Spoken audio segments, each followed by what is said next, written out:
Ayan na po yung daging goreng kunyit natin mga kanyaman. Ibig sabihin po niyan yung beef na niluto po sa turmeric. Tapos nilagyan po natin ng oyster sauce. Pwedeng pampulutan, pwedeng pang ulam mga kanyaman. Bahala na kayo dyan. Tingnan nyo naman po ang sarap. Kanyaman! Yan, samahan nyo na po ako magluto. Yung backup po natin, lagyan po natin ng turmeric. Naabasin po natin yan mga kanyaman.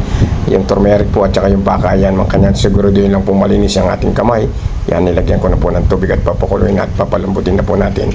So habang pinapalambot po natin yung baka natin, prepare na po natin yung ibang sangkap po tulad ng Baguio beans at saka yung sibuyas na puti po mga kanyaman. Iniwa ko lang po ng ganyan mga kanyaman.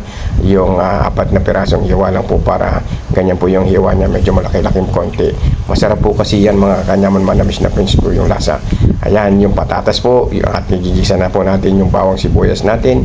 Ayan, at ilalagay na po natin yung baka natin, yung pinapakuluan po mga kanyaman na pinukulo ko po siya ng may 1 oras po mga kanyaman. Wala po kasi tayong pressure cooker. At bago po nga po na ang lahat, may shoutout nga po pala sa mga bagong followers ko dyan mga kanyaman, na maraming salamat po sa inyong lahat. At kung gusto nyo pong magpa-shoutout po, i-comment nyo lang po sa taas kung taga saan po kayo mga kanyaman. Yan, at tinitimplaan ko na po mga kanyaman yung natin daging kunyit po natin, daging goreng kunyit po natin mga kanyaman. Kunyit po ibig sabihin turmeric. Ayan mga kanyaman, no, tingnan nyo naman po ang gulay, yung red bell pepper po natin at yung sili po natin, kasi medyo mahilig po sa sili si kanyaman.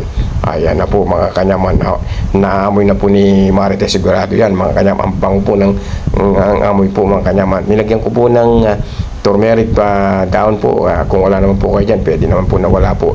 Tapos yung baon ng sibuyas at mix po natin, mekos lang po natin mga kanyaman. Sa ganang po yan mga kanyaman, naamoy na po at lagyan ko po. Ayan na po yung daging goreng kunyit natin mga kanyaman. Ibig sabihin po niyan yung beef na niluto po sa turmeric.